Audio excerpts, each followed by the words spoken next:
Boa noite, queridos. Estamos aqui na série sobre as bem-aventuranças, né? É uma série que eu estou gostando muito. Eu, pessoalmente, estou aprendendo muito. Estou lendo ali, estudando e vendo coisas que eu não via antes, não. Como ser abençoado, né? Qual é o caminho para receber as bênçãos de Deus? Se eu soubesse, eu tinha estudado isso antes, porque é um negócio tão bom, né? Receber as bênçãos do Senhor. Eu tinha me aprofundado mais antes, mas a igreja é isso, é a oportunidade que nós temos de nos aprofundar na palavra de Deus e cada vez que olhamos para uma parte das Escrituras e nos aprofundamos mais, tem mais e mais coisas ali. As coisas que nos impressionam nas Escrituras é isso. As bem-aventuranças são bênçãos do Senhor, são favores de Deus, né, que nos são dados aos homens e mulheres que fazem Jesus Cristo seu Senhor e Salvador. São favores que decorrem assim de uma nova aliança. E está ali na Bíblia, né, o caminho para que recebamos esses favores, essas bênçãos. Está tudo lá. Por isso que eu achei tão importante fazer essa série sobre as bem-aventuranças. As bênçãos, conforme nós vimos na pregação passada, e inclusive eu peço àqueles que não puderam estar presentes no domingo passado, assistam no canal do Ministério de Defesa da Fé a pregação passada, que tem a ver com as bênçãos, com a mesma coisa que vamos falar hoje. Mas as bênçãos do Senhor, nós vimos lá, são verdadeiramente encontradas em Cristo. E eu estava vendo hoje que é interessante que 7 séculos antes da vinda de Cristo à Terra, né, já com o profeta Isaías, o próprio Cristo falou por meio do profeta Isaías sobre isso. Quando abrimos lá em Isaías capítulo 61, comecinho do verso 1 ao 3, nós temos uma ideia do que são essas bem-aventuranças. Isso, repito, escrito 700 anos antes da vinda de Cristo à Terra. Olha só o que o profeta Isaías registra aqui, no capítulo 61, versos 1 a 3. O Espírito do soberano, o Senhor, está sobre mim, porque o Senhor ungiu-me para levar boas notícias aos pobres. Enviou-me para cuidar dos que estão com o coração quebrantado, anunciar liberdade aos cativos e libertação das trevas aos prisioneiros, para proclamar o ano da bondade do Senhor e o dia da vingança do nosso Deus, para consolar todos os que andam tristes, para dar a todos os que choram em Sião uma bela coroa em vez de cinzas, o óleo da alegria em vez de pranto, e um manto de louvor em vez de espírito deprimido. Eles serão chamados carvalhos de justiça, plantio do Senhor, para a manifestação da sua glória. Não é lindo isso, né? Jesus estava lá em Nazaré, de onde seria inclusive expulso. Aí entrou lá no templo, lá na sinagoga, aí deram o livro e foi lida essa parte, né? Essa mesma parte que a gente vê no profeta Isaías, ela é lida lá por Jesus em Nazaré, na sinagoga. E o curioso é que lá em Lucas, capítulo 4, 21, quando isso é acabado de ler, Jesus diz: hoje se cumpriu a escritura que vocês acabaram de ouvir. Jesus é, né, a razão de ser das nossas bênçãos, é o lugar onde devemos procurar tudo. Jesus é o único, só há um cristianismo em que Jesus está no centro, o nome já diz, não é? A busca da verdade tem que ser uma busca por Cristo. E aquilo que era dito há 700 anos foi repetido ali por Jesus. Jesus disse: olha, isso aí foi cumprido agora, nele mesmo. Por isso que eu tenho convicção plena de quem falou ali pelo profeta Isaías foi o próprio Cristo, 700 anos antes de vir à Terra. E a primeira bênção que nós lemos naquela parte do Sermão da Montanha, que é a parte que fala das bem-aventuranças, é a bênção sobre a qual eu falei na vez passada, mas eu ainda vou continuar falando sobre ela hoje, porque assim aprove ao Senhor. É tanta coisa para falar sobre esse verso, que é Mateus 5,3, que simplesmente diz assim, ó: bem-aventurados os pobres de espírito, pois deles é o reino dos céus. Nós vimos lá, né, que ele não diz que, pois dele será o reino dos céus. Não diz isso, porque as outras bem-aventuranças, você vai ver que o verbo está será. Não, diz, pois dos pobres, que são pobres no coração, humildes no coração, pobres em espírito, dele será o reino do céu. Já pensou isso aí? Então vamos nos aprofundar nesse tema da humildade. Vamos nos aprofundar nisso, porque isso é a chave para que o reino dos céus seja nosso já aqui. Olhe que grandiosidade. Porque está dizendo aqui, se nós formos humildes, se nós formos pobres em espírito, não está garantindo algo que nos é garantido também não, que é o reino do céu do futuro. Não está dizendo assim, vai ser seu agora, deles é o reino dos céus. Então é uma promessa imediata, de cumprimento imediato. Então é muito importante assim para o meu papel aqui de falar sobre isso, que nós aprendamos isso, porque é uma chave para que a gente consiga algo nessa vida aqui que é muito valioso. É muito valioso. Então vamos falar dessa pobreza em espírito, dessa humildade, da falta de arrogância, da falta de orgulho, desse aprendizado em chegar diante de Deus com as mãos vazias. Já pensou? Vamos aprender isso. Isso é central. Eu li um livro que trazia 7 aspectos assim, que eram coisas boas ou bênçãos, de como você chegar diante de Deus com as mãos vazias. Aí eu li e transformei assim para uma mensagem que eu vou fazer hoje para vocês, acrescentando algumas coisas, vou passar essa mensagem para vocês. Tem 7 bênçãos que decorrem desse verso que nós lemos, de sermos pobres em espírito, sermos humildes, 7 bênçãos, que se de fato nós entendermos isso, a nossa vida é transformada. Então a primeira dessas bênçãos, que é decorrente do fato de nós entendermos que devemos ser pobres em espírito, que devemos chegar diante do Senhor de mãos vazias, devemos ter humildade. A primeira bênção é isso, que nós seremos libertos da prisão de achar que Deus nos deve algo. Isso é uma grande prisão. E quando nós somos libertos dessa prisão, é uma coisa fantástica. Né? Todos nós sabemos que Deus é um Deus de amor. Né? Deus é um Deus de amor. Lá na primeira de João, capítulo 4, verso 8, tem explicitamente, né? Deus é amor. Eu sempre falo, né, que isso é uma característica única do Deus cristão, que o amor não é algo que ele exerce, mas é parte da sua própria personalidade, da sua própria caracterização. Deus é amor, ele ama indistintamente, incondicionalmente. Não é? Em outros modelos de pensamento, como o Islã, por exemplo, o Deus até ama, mas ama aqueles que o obedecem. Há 99 formas que o Corão se refere a Deus. Nenhuma delas é amor. Embora o Deus do Corão ame, ele não é em si amor. O Deus do cristianismo, a definição dele é amor. Ele é amor. Por isso ele ama incondicionalmente. Os que obedecem, os que desobedecem, o amor dele é o mesmo para todos. A expressão de Deus é ser amor. Ele é em si amor. Ele é amor antes da nossa criação. Já pensou? Deus é amor antes do ser humano ser criado. E ele é amor como? Como é que acontece esse amor antes do objeto a ser amado? Um indício fortíssimo da Trindade. Ele é amor porque já há forte amor entre as pessoas da Trindade. Então o problema é que muitos entendem que Deus é amor, mas entendem de forma errada. Em vez de entender que Deus é amor, alguns entendem que Deus é nosso devedor.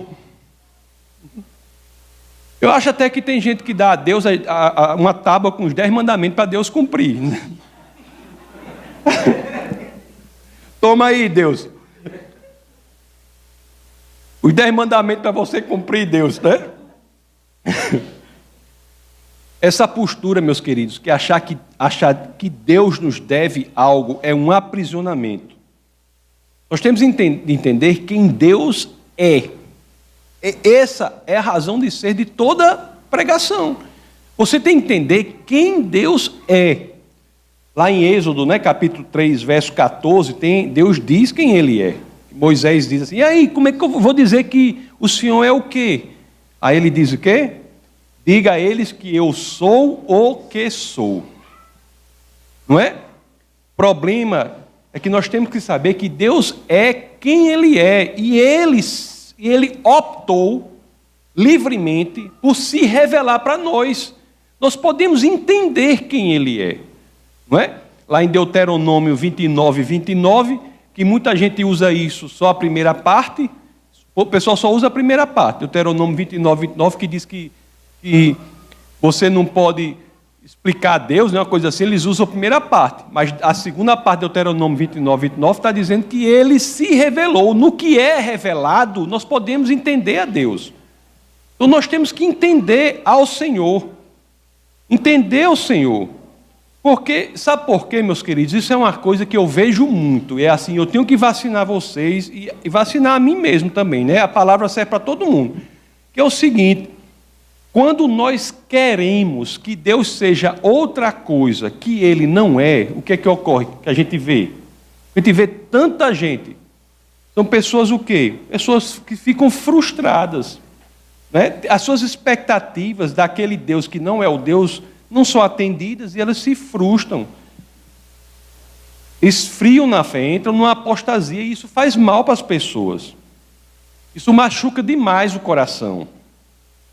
Quando a gente acha que Deus não é algo como projeção da nossa mente e as coisas não são atendidas, aí a gente começa a ficar meio frustrado, meio chateado com Deus. Mas às vezes o problema é que a gente está esperando algo de uma ficção. Porque o Deus real não é projeção do que a gente espera que Ele seja. O Deus real é o que Ele é. E o que Ele é, nós aprendemos pela palavra dEle. Por quê? Porque Ele foi obrigado a se mostrar, a se revelar? Não, porque Ele, por amor a nós, Ele assim o fez, para que a gente, podendo conhecer a Deus, nós pudéssemos verdadeiramente amá-lo. Então nós temos que saber isso. Saber isso. Porque se nós acharmos que Deus é outro, as consequências para nós, para Ele não, né? Ele vai ficar triste porque a gente vai sofrer, mas as consequências para nós de adorarmos um Deus que não é o Deus verdadeiro, são consequências devastadoras. Devastadoras. Por isso que essa ideia de humildade, de sermos pobres em espírito, é tão libertadora. Porque você simplesmente tem que chegar diante de Deus de mãos vazias. De mãos vazias, sem achar que Deus deve algo a você. Você chega diante de Deus, olha, porque o problema é que tem gente que pensa assim, que chega diante de Deus dizendo assim, ó, Senhor, eu já lhe dei muito. Senhor, já lhe dei. Você acredita que tem gente que chega assim e diz assim, Senhor, já fiz muito pelo Senhor, já me dediquei muito ao Senhor, Senhor, já lhe dei tanto, já fiz tanta coisa pelo Senhor, pronto, agora é sua vez de me recompensar com algo ainda maior. Você está entendendo que isso pode até ocorrer, Deus pode nos dar muita coisa, mas se você está com essa atitude de coração, você está entrando numa prisão. E a Bíblia diz o contrário, se você quer ser abençoado, você tem que ser pobre em espírito. Você não tem que chegar como credor de Deus, não. Meus queridos, isso é central. Temos que ter muito cuidado, porque se ficamos fazendo isso, nós estamos colocando o nosso coração numa zona muito perigosa. Estamos a um passo aí, quando nós achamos que somos credores de Deus, isso nos coloca a um passo de quê? Da amargura, do desapontamento. Não é isso que ocorre? Aliás, do ressentimento com Deus. Então é muito importante aprendermos isso, né? As bênçãos de Deus não pertencem àqueles que exigem algo de Deus. As bênçãos de Deus, de acordo com as Escrituras, pertencem àqueles que são pobres em espírito, pertencem àqueles que são humildes. Olhe, eu tenho aprendido uma coisa assim, sabe? Às vezes eu negligencio esse exercício. Mas um exercício que é central, é importantíssimo para a caminhada cristã. Sabe o que é?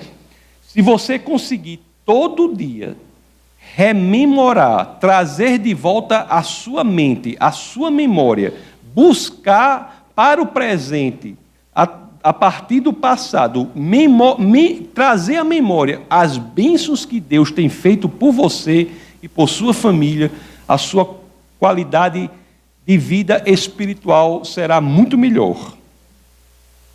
Faça esse exercício. Todo dia, você marque um momento aí. Todo dia você diz assim, mas rapaz, eu olho para mim, o que eu seria sem Deus, né? Eu estou assim, né? Minha família, né? Faça isso, porque para mim e para minha família, Deus fez coisas impressionantes e eu tenho certeza absoluta que para vocês não é diferente. Agora, muitos não se lembram, não fazem esse exercício de trazer à memória o que Deus fez por nós. Porque as bênçãos do Senhor não pertencem a quem exige coisa de Deus, mas pertence, sabe a quem? Pertence àquele que diz assim, ó, eu devo tudo a Deus, mas eu não posso dar nada a Ele. E ao mesmo tempo, Deus não me deve nada, mas tem me dado tudo. Nós devemos tudo a Deus, nós somos criação de Deus, né? E não podemos dar nada de valor a Ele, verdadeiramente. E ao mesmo tempo, Deus, né, não nos deve nada e tem nos dado tudo. Olha, quando nós nos apresentamos assim, aí é que nós mostramos a verdadeira dependência de Deus. Eu me lembro toda a vida a pastora Marinila, a pastora Camila se lembra dela, uma pessoa, nós nos convertemos nessa igreja, que era pastor Samuel e pastora Marinila, pessoas maravilhosas por quem nós temos o maior respeito, o maior amor, a maior admiração. Pastora Marinila está com o Senhor hoje, mas pastor Samuel está aí, ainda na caminhada, né? E eu tinha me convertido há pouco tempo, né? Aí fazia pouquinho tempo, a gente lá na casa deles. Aí ela me disse um negócio que eu achei a maior doidice na época. Era a maior doidice. Na época, ela disse assim, olha, Tasso, o maior desafio do verdadeiro cristão, sabe qual é? Eu digo, sei não. Ela disse, é depender de Deus.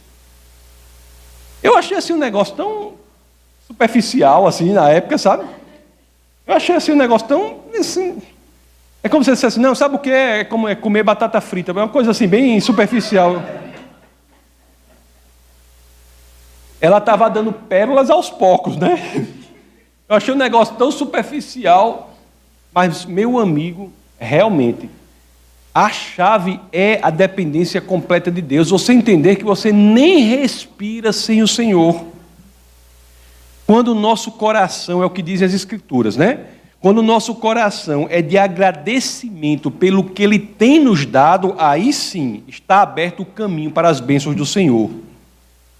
Eu não estou dizendo aqui que você não possa pedir a Deus. Você pode pedir, você deve pedir a Deus. Não é isso que eu estou dizendo, não. Mas o que eu estou dizendo é que o que as Escrituras falam, como falam em pobres em espírito, falam que se vai pedir a Deus, você tem que pedir com o coração cheio de agradecimento. Não de exigência, o seu coração deve estar certo. Deve estar certo. Então, vou passar para a segunda bênção, que tem a ver com isso, para que nós entendamos. A segunda é a seguinte, ó, os humildes, os pobres em espírito, né, os humildes, os que chegam de mãos vazias, se colocam na situação de pedir e receber em oração. Pedir e receber em oração. Quando você pede ao Senhor, dizendo assim, Senhor, pronto, não sei mais o que fazer, preciso de você, Senhor. E aí, pelo amor de Deus, estou aqui. Né? Aí Ele age. Você se lembra daquela parábola que Jesus falou sobre o fariseu e o publicano, né? Aí quase que eu dizia, o fariseu e o auditor fiscal.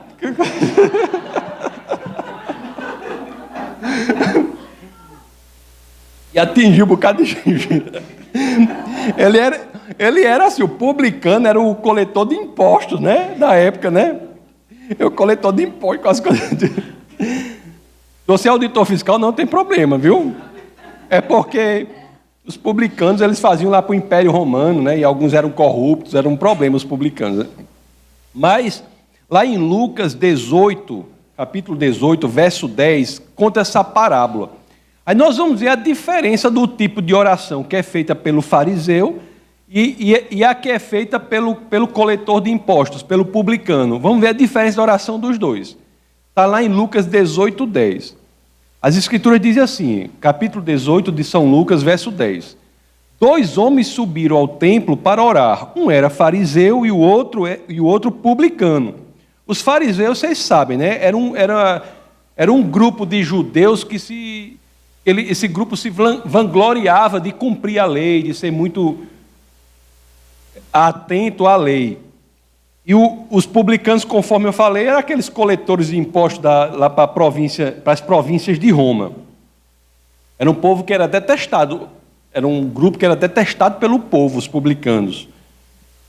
E vamos ver como cada um desse orou, tá certo? Vamos lá ler o verso 11 para ver a oração do fariseu. Olha como é que o fariseu ora. O fariseu, em pé, orava no íntimo. Deus, eu te agradeço. Aí vai dizer, começou bem, né? Aí continua. Porque não sou como os outros homens, ladrões, corruptos, adúlteros, nem mesmo como este publicano. Jeju 2 vezes por semana. Diga aí, Judinho, você ia morrer, não ia? Judinho não aguentava isso, não. Não aguentava, não. Iguinho aguentava, eu acho, mas Judinho não aguentava, não. Jeju 2 vezes por semana e dou o dízimo de tudo quanto ganho. Jejuar 2 vezes por semana é mais do que exige a lei. Diga aí. Diga aí. E ele estava se vangloriando disso perante o Senhor. Senhor, está aqui as minhas credenciais, né? Senhor, está aqui o meu currículo, né? É como se você orasse para Deus, a Deus, mande o currículo, né? Está aqui o meu currículo. Agora vamos ver como é que o publicano, como é que ele orava. Lucas 18, 13, vamos ver aqui. Mas o publicano ficou à distância. Ele nem ousava olhar para o céu, mas batendo no peito dizia, Deus, tem misericórdia de mim, que sou pecador. O publicano apresentava, meus queridos, a necessidade do Senhor. Pedia misericórdia de Deus. Você está vendo a diferença aí? Apresentava a ausência que estava na vida dele, o vácuo que estava na vida dele, a dependência que ele tinha de Deus. Ele sabia que sozinho não podia ir muito longe. Ele precisava de Deus na vida dele. Não é? E as Escrituras depois dizem, né, que foi a oração, né, do publicano que surtiu efeito. É uma coisa que nós temos que aprender. Eu falei na pregação passada, vou repetir aqui uma coisa. Deus é tão bom, mas Deus é tão bom, tão bom, tão bom, que o critério que Deus estabelece, porque Deus estabelece um critério, né? Para abrir as portas das bênçãos na nossa vida, o critério que Ele estabelece é baseado em uma ausência e não em uma presença. O critério que ele estabelece para abrir as portas da bênção na nossa vida é um critério com base no que não temos, não com base no que temos. Não é uma coisa incrível? Não é uma coisa ilógica para o mundo? Meu amigo, o seu critério o critério para que você seja bem-aventurado, para que você receba as bênçãos do Senhor, qual é? Aí o cabo diz, eu ter feito isso, ter feito aquilo outro, ter feito aquilo outro. Não, o critério é você ter necessidade de mim. É você reconhecer a dependência de mim. É você saber que tudo que você tenha, para mim, não interessa. O que interessa é o seu coração. O que interessa é o seu coração. Então, o primeiro passo para nós... Isso é importante também, por quê? Porque tem muita gente que não se acha capaz de receber as bênçãos do Senhor. Porque eu fiz isso, fiz aquilo outro, eu não sei o quê, eu sou um pobre verme rastejante, não sei o quê, porque eu fiz isso, fiz aquilo outro, fiz o mal a não sei o quê. Se você se arrependeu de coração, se você entendeu que você precisa de Deus para consertar o seu caminho, critério satisfeito. Critério satisfeito. Não é um evangelho maravilhoso? Não é? O primeiro passo para ser abençoado não é ser algo, ter algo, fazer algo. Não é? As bem-aventuranças começam com isso. Não é ter algo, fazer algo, faltou qual? Ser algo. Não é. Não é nada disso. Aí eu falei, repito, né? Tem uma passagem lá do grande pregador Spurgeon, que ele diz isso, ó. Não é o que eu tenho, mas o que não tenho, que é o primeiro ponto de contato entre o meu espírito e Deus. Isso é uma lógica que só pode vir de Deus mesmo. Porque o primeiro ponto de contato entre o meu espírito e Deus não é o que eu tenho, é o que eu não tenho. É o evangelho invocado, viu? É invocado demais, não é não? O primeiro passo é ser humilde perante o Senhor. É ser pobre em espírito.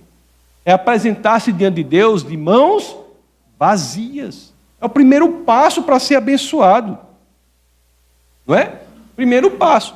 É por isso que a gente diz aqui na hora da oferta, se você vai ofertar por obrigação, por constrangimento, guarde o seu dinheiro para gastar com outra coisa, pelo amor de Deus. Porque o seu constrangimento com Deus, sua decepção com Deus vai ser tão grande, você vai se afastar do evangelho. E isso é tudo que eu não quero, porque a gente vai responder, né, diante de Deus depois.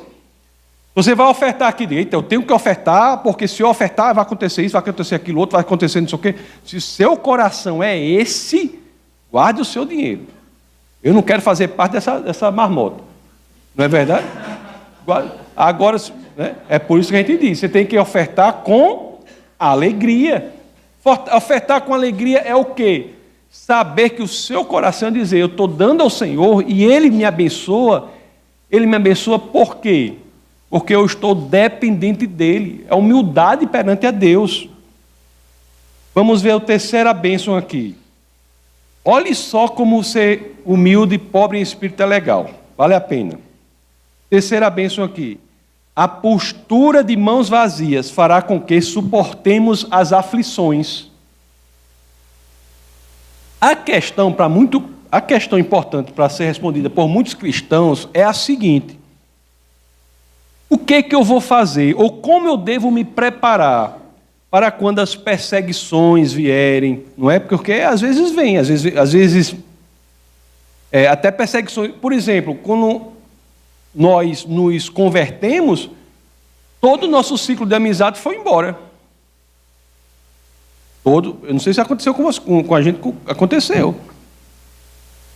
Isso aí é uma aflição pequena, é bem pequenininha, mas a gente sofreu.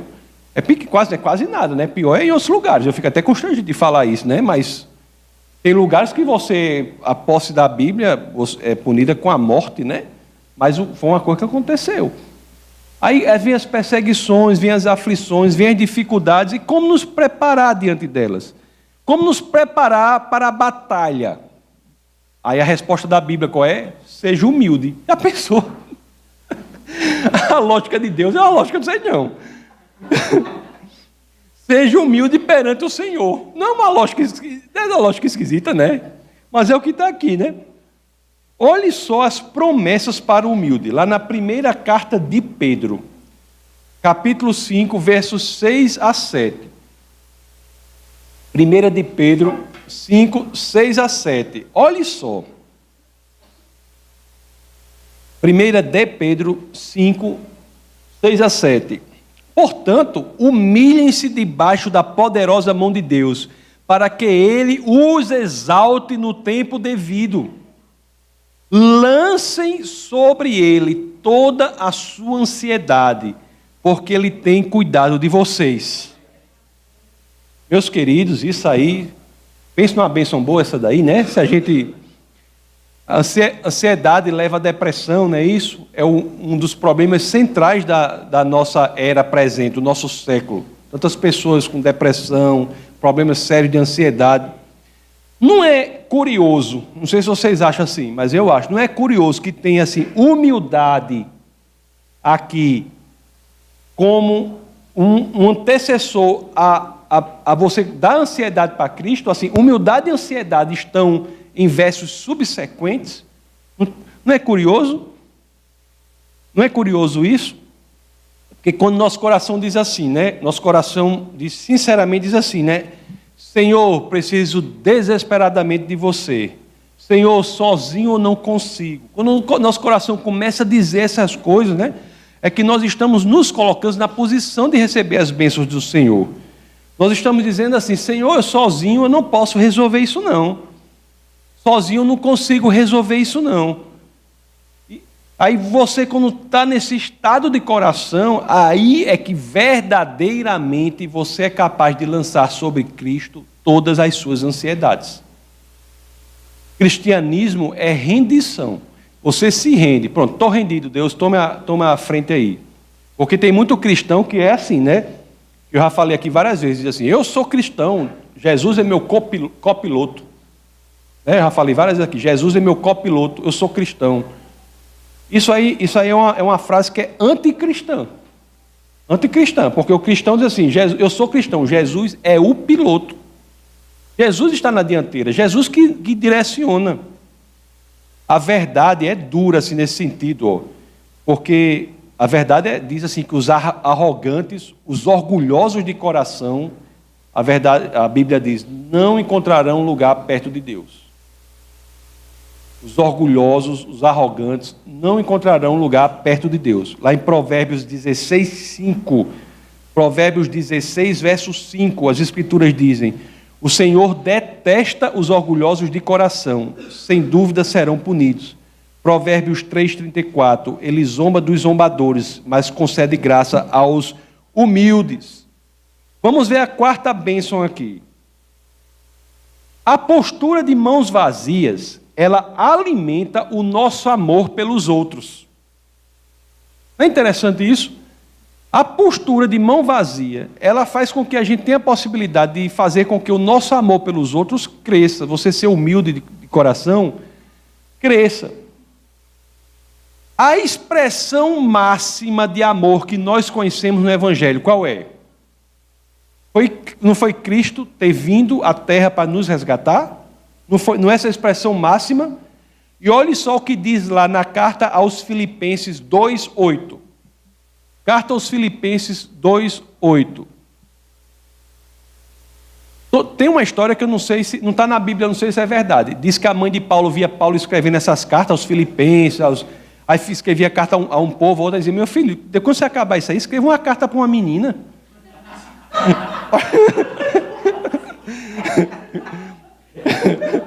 Escreva uma carta para uma moça. Isso não está na Bíblia não, mas eu acho que a mãe dele ficava dizendo, meu filho, pelo amor de Deus. Aí, mas olha só o que é que diz ali a carta aos Filipenses, capítulo 2, verso 8. Diz assim, ó. E, sendo encontrado em forma humana, humilhou-se a si mesmo e foi obediente até a morte, e morte de cruz. E humilhação, né? Foi pela humilhação de Cristo que Ele nos salvou, que Ele expressou o seu amor por nós. Morte de cruz, não é uma morte natural. Morte natural é uma morte legal. A pessoa está deitada na cama, morre. Não foi. Foi morte de cruz, uma morte extremamente humilhante. É como alguém morrer, por exemplo, na cadeira elétrica, para você ter uma ideia de hoje em dia. Quem é que morre em cadeira elétrica? Só as peças boas, não é? Hein? Não é uma pena? Para a gente ter uma noção do que é morte em cruz, uma semelhança seria morte em cadeira elétrica. Não é verdade? Olhe só. O amor, meus queridos, ele cresce no coração do humilde e ele definha no coração do orgulhoso. Porque quando a gente se coloca numa situação de humildade perante a Deus, a gente se torna mais sensível para os outros. É interessante isso, né? Nós seremos menos egoístas, pensando menos em nós mesmos. Nós deixaremos de agir somente naquilo em que nos favorece de alguma forma. Deixaremos de fazer somente aquilo que nos afeta positivamente. Humildade é pensar menos em si. pensar menos em si. O espaço está aberto para pensar mais em Deus e, por consequência, pensar mais nos outros. Não é pensar menos de si, não. Não é pensar menos de si. Daqui a pouco eu vou explicar melhor isso que eu falei, mas é pensar menos em si. Vamos ver a quinta bênção aqui. Quinta bênção. A postura de mãos vazias e humildade perante o Senhor nos ajuda a vencer as tentações. Olha, veja se não tem sentido o que eu vou falar aqui. Veja se não tem sentido o que eu vou falar aqui. Eu estou dizendo para vocês que ser humilde é a porta de entrada das bênçãos do Senhor. Eu não estou dizendo isso? Sabia que ser orgulhoso é a porta de entrada dos pecados também? Ser orgulhoso é porta de entrada dos pecados. Ser humilde é a porta de entrada das bênçãos do Senhor. E ser orgulhoso é a porta de entrada dos pecados. Ou por que vocês acham que está escrito lá em Provérbios 16, 18, um verso que todo mundo conhece? Está escrito lá, o orgulho vem antes da destruição, o espírito altivo antes da queda. Por que vocês acham isso? O orgulho, você se acha autossuficiente, sair da postura de dependência de Deus, é porta de entrada para a destruição, para o pecado. Se esse verso aqui fosse colocado num espelho, para nós pudéssemos ver o inverso dele, como é que seria? O orgulho vem antes da destruição. É Provérbios 16, 18. O espírito altivo antes da queda, qual é o contrário dele? A humildade vem antes da bênção. O espírito dependente de Deus antes da exaltação. Nós temos dois caminhos, meus queridos. Ou nós seguimos a humildade genuína, ou nós buscamos a pobreza em espírito diante do Senhor, e as portas das bênçãos serão abertas em nossa vida. Ou então nós vamos para a vaidade, para o orgulho, para a arrogância. Estaremos negligenciando uma parte importante do Evangelho. Estaremos brincando com o pecado que leva à morte, leva à destruição. Né? A vaidade é um negócio terrível, né? Aí eu sempre digo, existem vários tipos de vaidade, né? A gente tem que se autoanalisar. Existe vaidade gospel, né? Falei da vaidade gospel já, não falei? Né? A pessoa chega, eu fiz isso, eu fiz aquilo, não sei o quê, eu preguei, não sei quantas mil pessoas se converteram, não sei o quê, aquele negócio vocês conhecem. Se esse é o caso de alguém, a gente tem que se analisar, porque se alguém está nessa situação, a gente tem que ficar bastante ciente do aviso das Escrituras, que está lá, tá vendo? Ó, Paulo de novo, né? Ele não escrevia para nenhuma mocinha, ele não escrevia só 1 aos Coríntios, capítulo 10, 12. Ele diz, assim, aquele que julgar está firme, cuide-se para que não caia. Não é? Qualquer vaidade, qualquer coisa.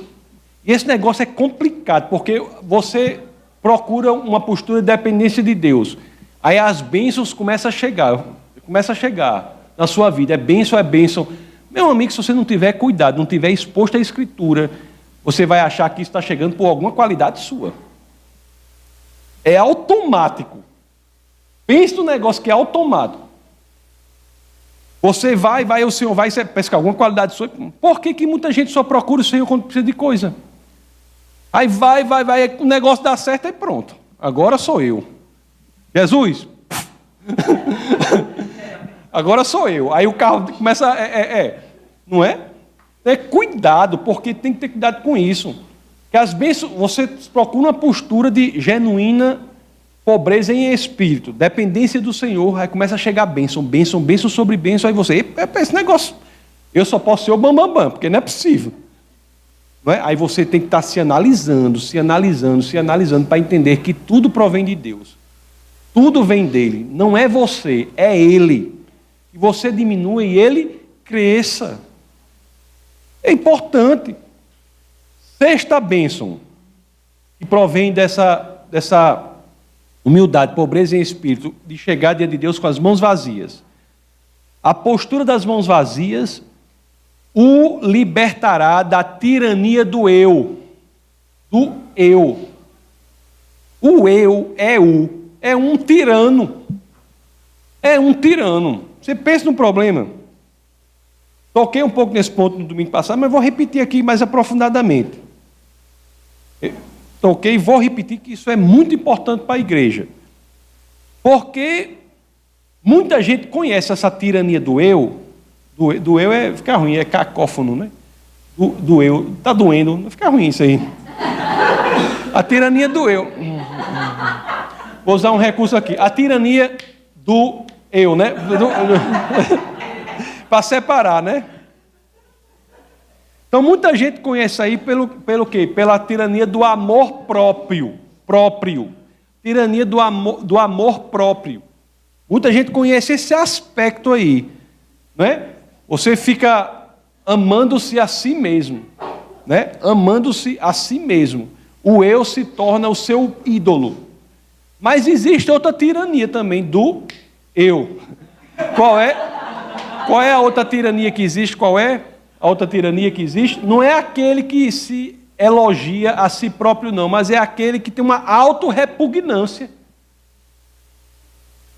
Essa daí muita gente não acha, mas é o mesmo tirano, as duas facetas da mesma moeda que eu disse no domingo passado. É o mesmo tirano. Sabe por quê? Porque tanto aquele que ama a si próprio, quanto aquele que tem uma repugnância por si próprio, detesta a si próprio, eu não sei o quê, todos esses dois aí estão fazendo o quê? Estão pensando só em si. Estão se preocupando somente consigo mesmo. O foco aí é o eu. O eu é o tirano. Por isso que eu repito aqui o que o grande escritor Tozer, A.W. Tozer, escreveu, né? Ele disse assim, ó: o cristão vitorioso nem exalta a si mesmo, nem diminui a si mesmo. Seu foco de interesse foi mudado do eu para Cristo. O seu foco é Cristo. O seu foco não é você, nem para você ficar exageradamente se enaltecendo, nem para ficar se diminuindo, porque são dois tiranos, todos os dois estão errados. Todos os dois são formas erradas. Para que a gente possa se aprofundar mais nisso, vamos para a sétima bênção, a sétima. A postura de mãos vazias o levará à adoração a Jesus. Adoração a Jesus. Né? Que eu falei, ó. Diz que as pessoas afastadas de Deus, elas tendem a enaltecerem-se a si mesmas. Pessoas afastadas de Deus. As que estão perto de Deus enaltecem a Cristo. As pessoas afastadas de Deus, o foco delas é no que elas fazem para Deus. Mesmo as pessoas que estão na igreja, que estão afastadas de Deus, elas focam no que elas fazem para Deus. Você espreme e sai o que ela fez para Deus. Eu já fiz isso para Deus, já fiz aquilo outro, já não sei o quê, eu não sei o quê. É um currículo enorme do que ela fez para Deus. Mas as pessoas perto de Deus, o foco delas é no que Deus fez para elas. Isso é muito importante, meus queridos. Olha só o que Paulo escreveu aos Gálatas. 6,14. Vai ver que ele escreveu muitas cartas, né, Juninho? Mas não aprova o Senhor colocar nas escrituras, né? Já tinha cantares, já não tinha para que botar ela. Gálatas 6,14. Assim diz as escrituras, ó. Quanto a mim, eu jamais me glorie, a não ser na cruz de nosso Senhor Jesus Cristo, por meio da qual o mundo foi crucificado para mim e eu para o mundo. Que verdade profunda São Paulo coloca aqui, né? Olhe só que verdade profunda. Quanto a mim, que eu jamais me glorie, a não ser na cruz de nosso Senhor Jesus Cristo, por meio da qual o mundo foi crucificado para mim e eu para o mundo.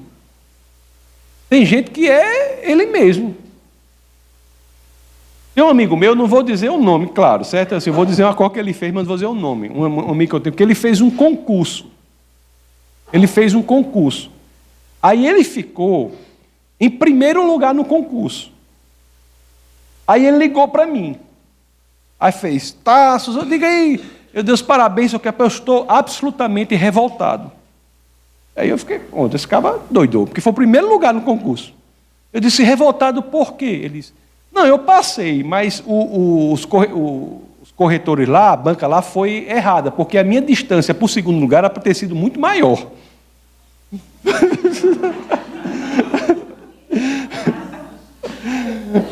Você acredita nisso que aconteceu de fato isso? Aconteceu de fato isso. O foco é esse. Né? O foco é Cristo.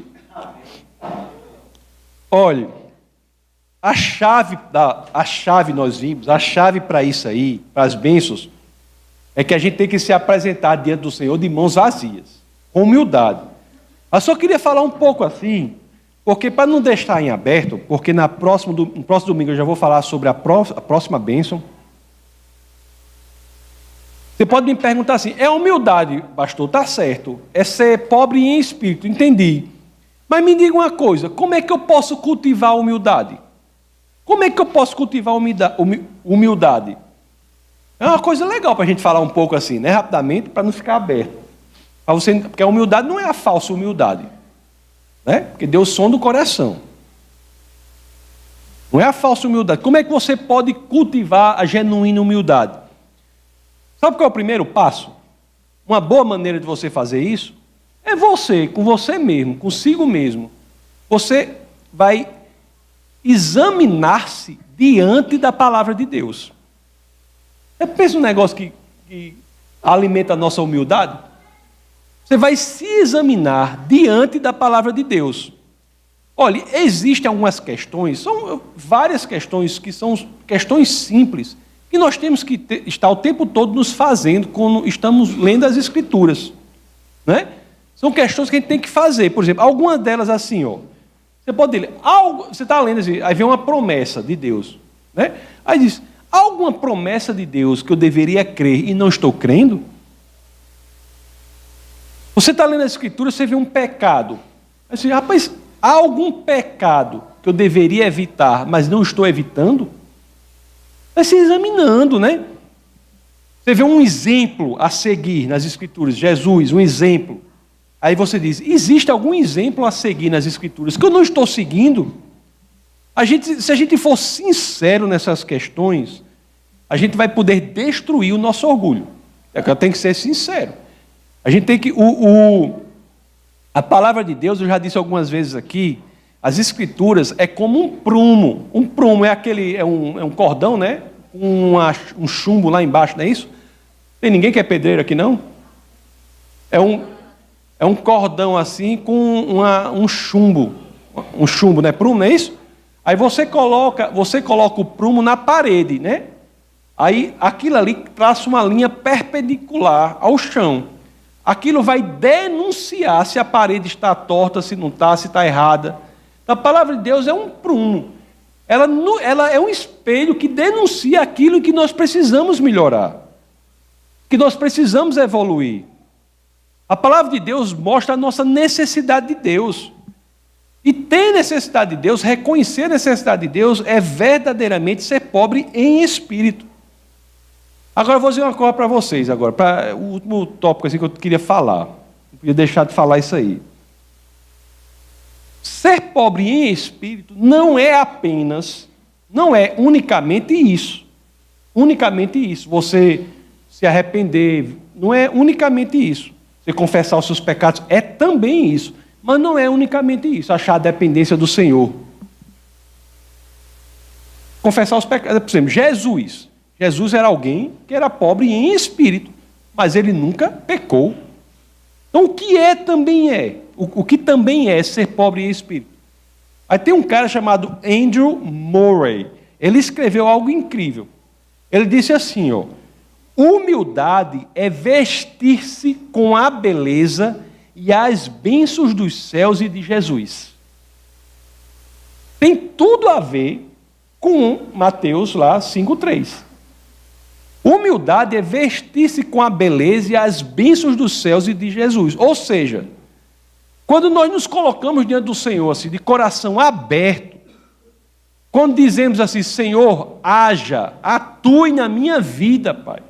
Coração sincero, aberto.